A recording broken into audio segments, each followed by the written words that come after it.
Quem acompanha o nosso trabalho sabe que nós já falamos diversas vezes neste canal sobre uma assombração que faz parte de uma lenda urbana assustadora que é conhecida como a Galega de Santo Amaro.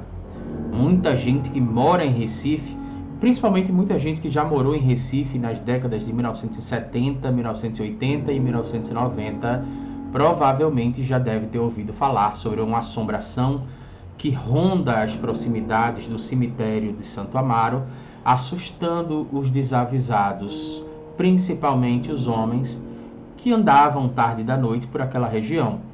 Mas e se você encontrasse com a Galega de Santo Amaro? E se você ficasse frente a frente com ela? E se você estivesse caminhando nas proximidades do cemitério e se deparasse com a Galega completamente assustadora? O que você faria? Ficaria assustado, correria ou pagaria para ver? Nós recebemos aqui no canal relatos de pessoas que parecem ter cruzado com a Galega de Santo Amaro e é isso que você vai ver nesse vídeo hoje. Se você tem medo de histórias de assombrações, não assista esse vídeo. Eu sou Marison Fraga e começa agora o nosso quadro Comentários Assombrados.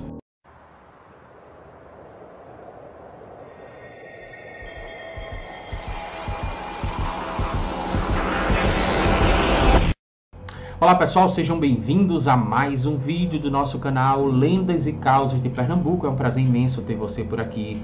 Você se interessa por histórias de assombrações? Você gosta de lendas urbanas, lendas rurais? Você gosta de saber quais são os lugares mais mal assombrados de Pernambuco? Então você precisa se inscrever no nosso canal e ativar o sininho para receber as nossas próximas notificações. E caso você se interesse por histórias de assombrações de outros lugares, de outras cidades, de outros estados e até de outros países, você precisa se inscrever no nosso canal paralelo, que é o Cine Terrologia Cultural. Vou deixar o link aqui abaixo.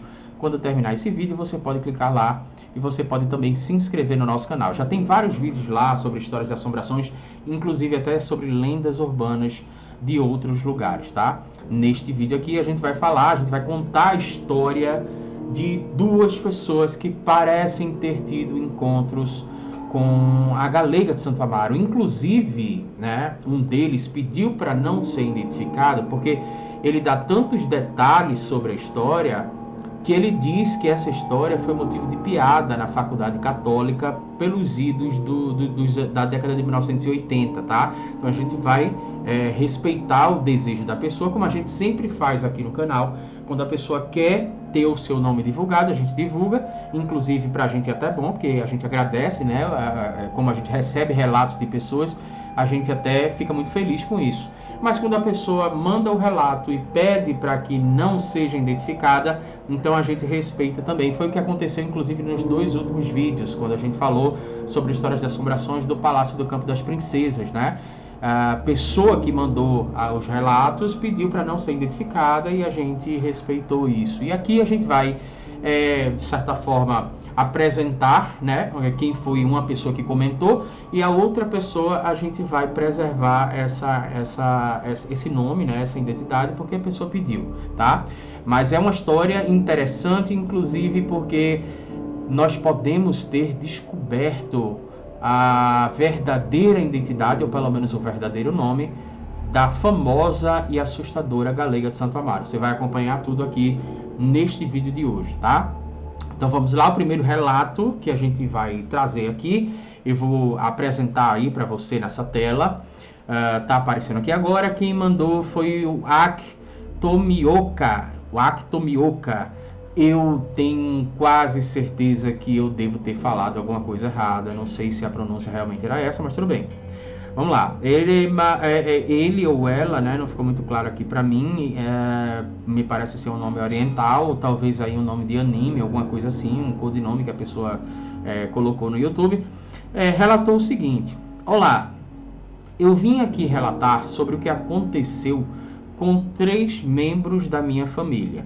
Minha avó Aldeci, o irmão dela Nenê e minha falecida bisavó Nath.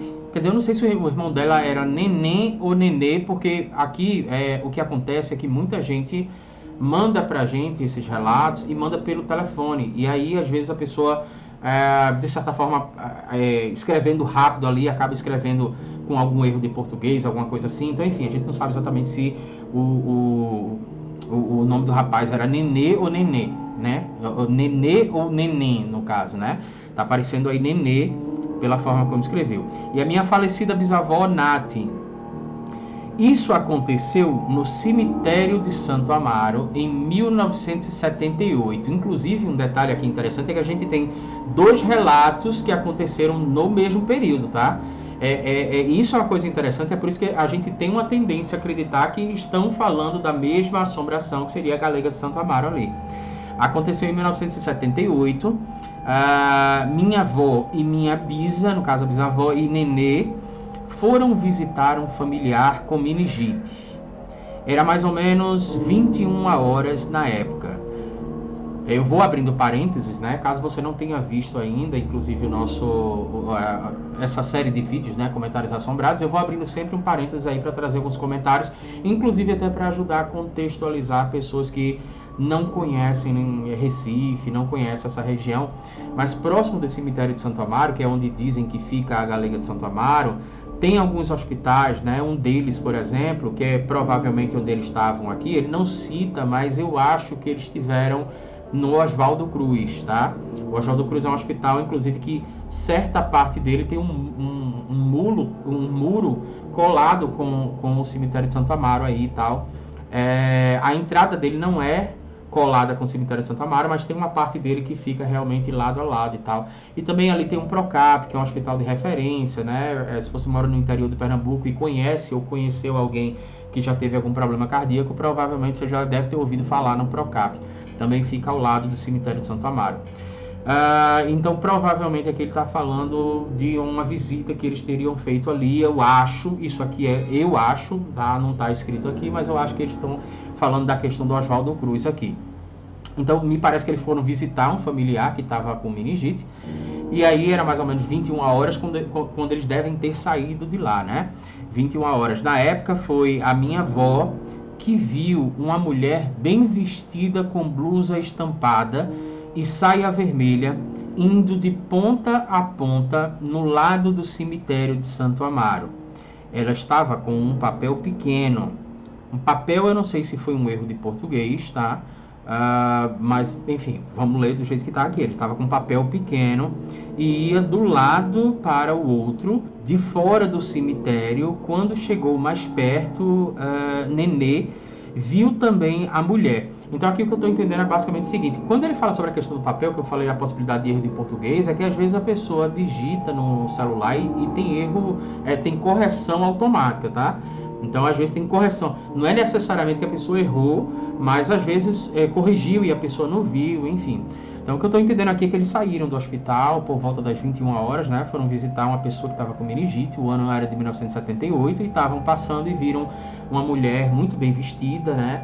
Blusa estampada e saia vermelha. Diga-se de passagem, eu não sei se aconteceu no final de semana ou dia de semana, mas independente de ter acontecido no final de semana ou em dia normal, né? Em dia de semana, como a gente chama, ali é muito esquisito nesse horário, tá? 21 horas é muito esquisito, inclusive muito perigoso para algumas pessoas estarem passando e principalmente para uma mulher estar andando sozinha lá. Eu vi uma mulher bem vestida, de blusa estampada, saia vermelha, indo de ponta a ponta do lado do cemitério de Santo Amaro, e estava com um papel pequeno e ia do lado para o outro, de fora do cemitério. Quando eles chegaram mais perto, pelo que eu entendi, e aí o Nenê também viu essa mulher, né? Então a primeira pessoa que tinha visto, na verdade, foi a avó, depois foi o Nenê que viu essa mulher. E quem não tinha visto ainda era a Dona Nath, que ele diz aqui. Mas quando foi chegando perto, ela viu, né?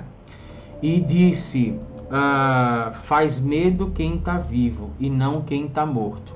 Como uma espécie de vulto atravessou o portão que estava fechado. Foi aí que minha bisa disse, corre, e todos correram. Gostaria que você relatasse essa história. Então, nós relatamos aqui essa história em vídeo. Uma coisa curiosa aqui, não ficou assim, o que eu entendi aqui, na verdade, me pareceu que quem tinha dito faz medo quem está vivo e não quem está morto, era justamente essa mulher misteriosa, né?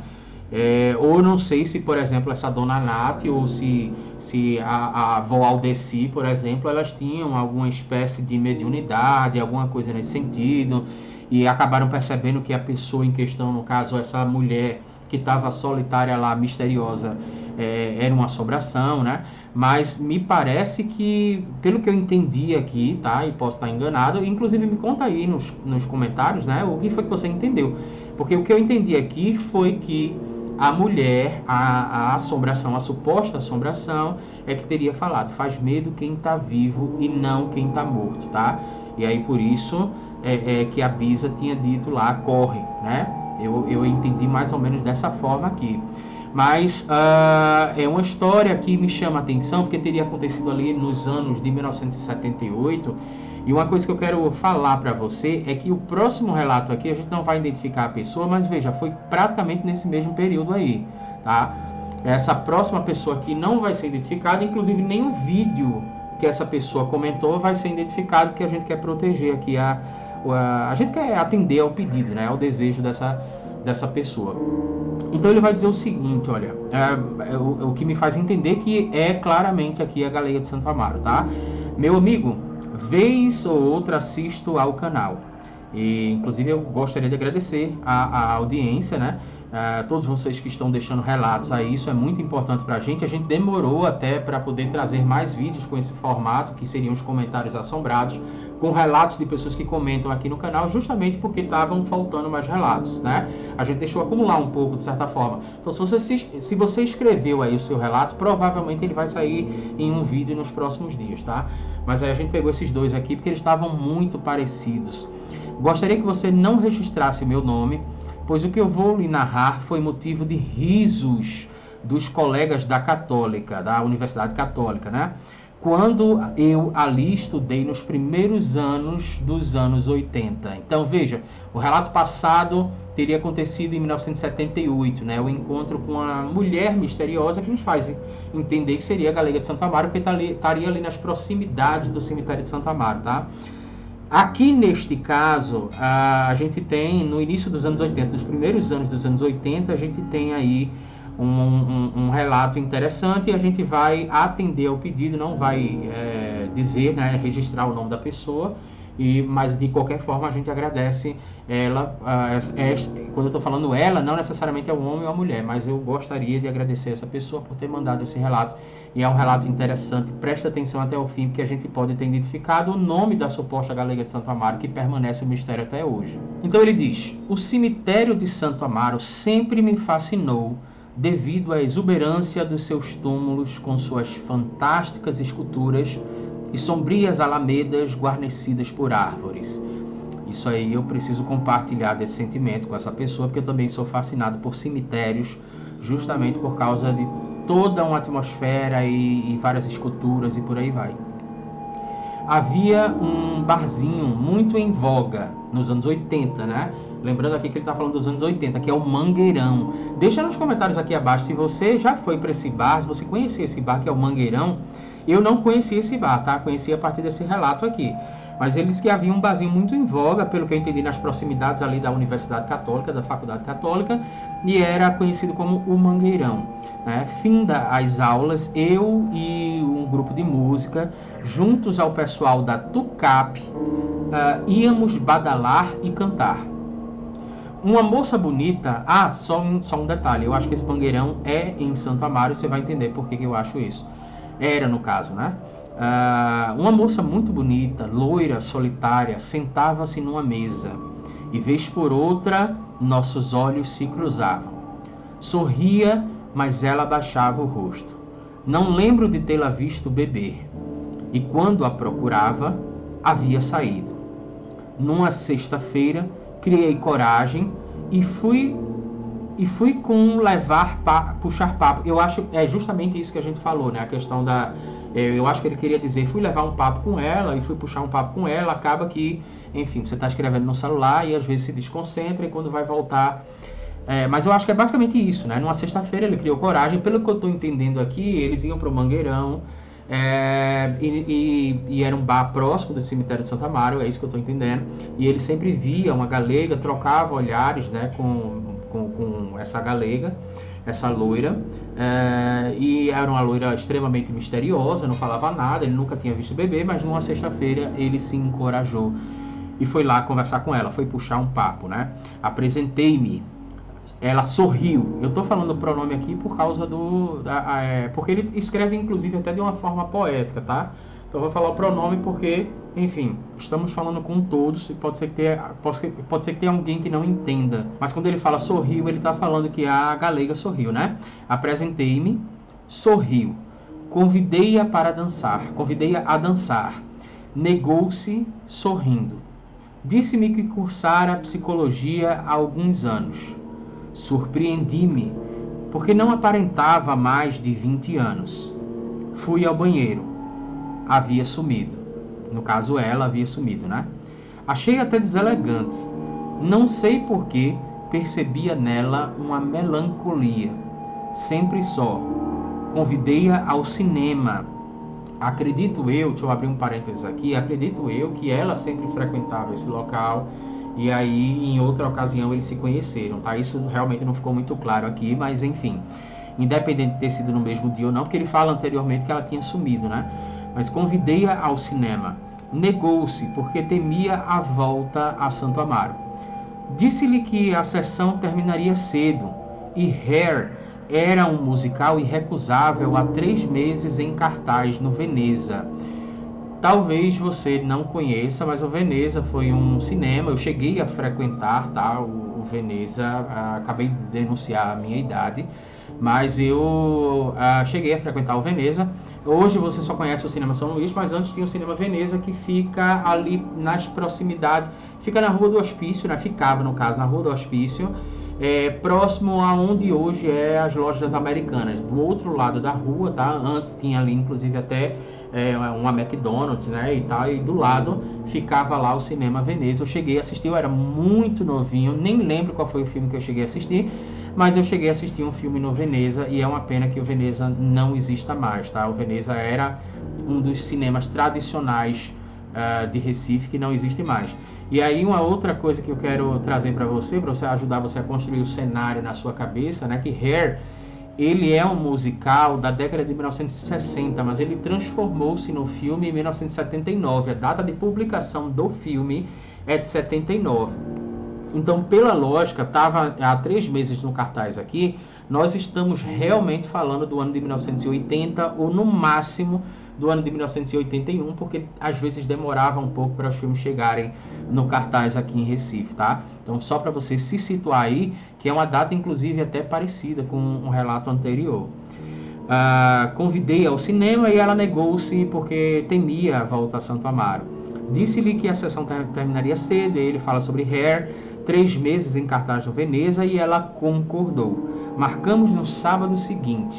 Lá estava, bonita, vestia uma roupa hippie, mas se via de bom gosto.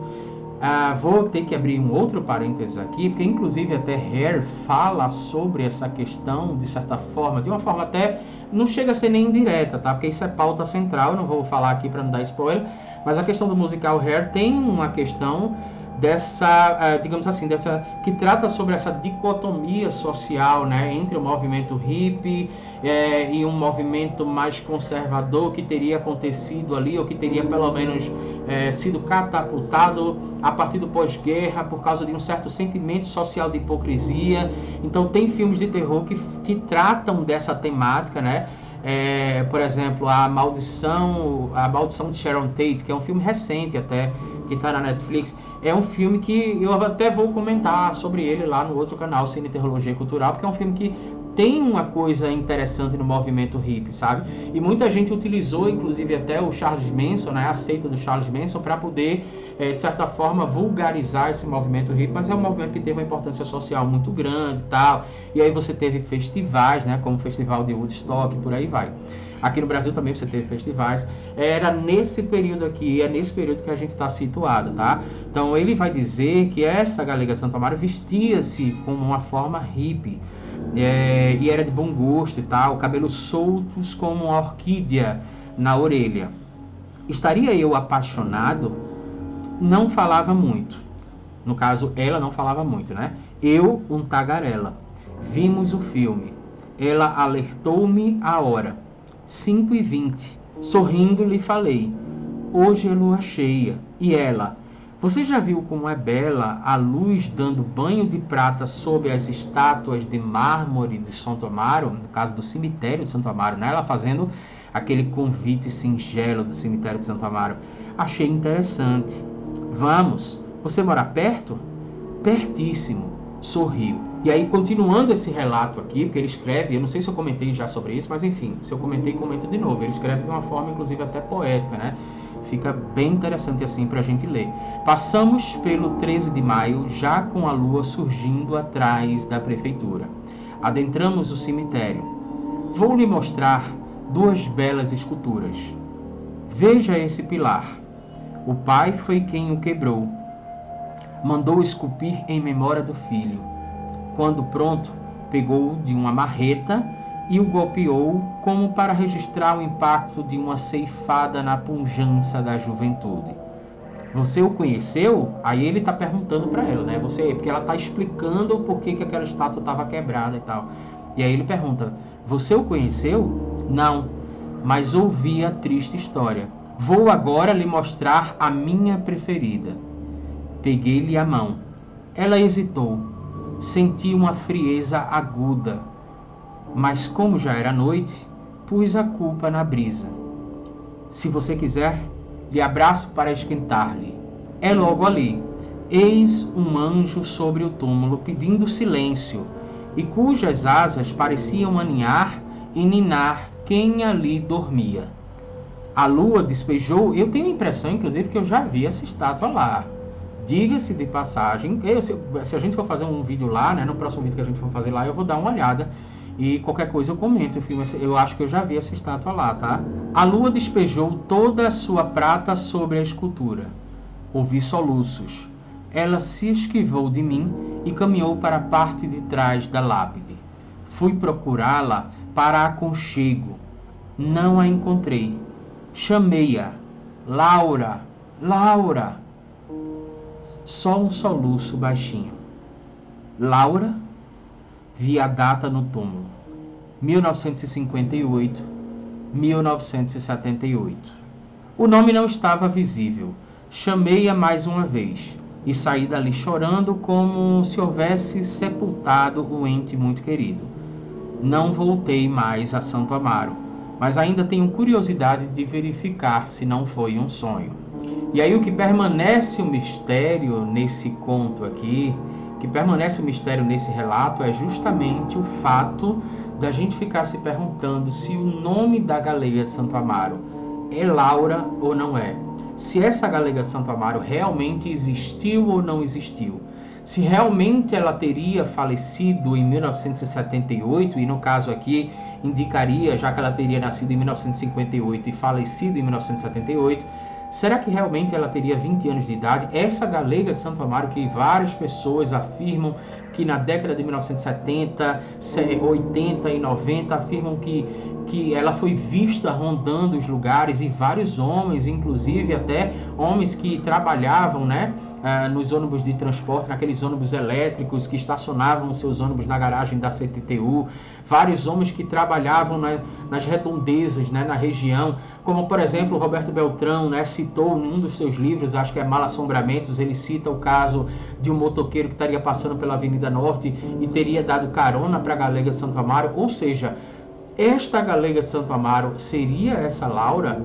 Esse mistério permanece e me chamou a atenção, e eu gostaria que você comentasse aqui abaixo o que é que você acha. Achamos o nome da galega de Santo Amaro ou não achamos? Ou você acredita que não é ela? E aí eu espero que uma assombração apareça no seu quarto hoje à noite, caso você não tenha apertado no botão de se inscrever no nosso canal, nem tenha ativado o sininho, nem tenha compartilhado esse vídeo com outra pessoa que gosta desta informação. Isso não foram passos da Laura, nem foram passos da galega de Santo Amaro. É uma reforma que vai iniciar aqui agora. Eu terminei esse vídeo na hora certa. Bons pesadelos para você.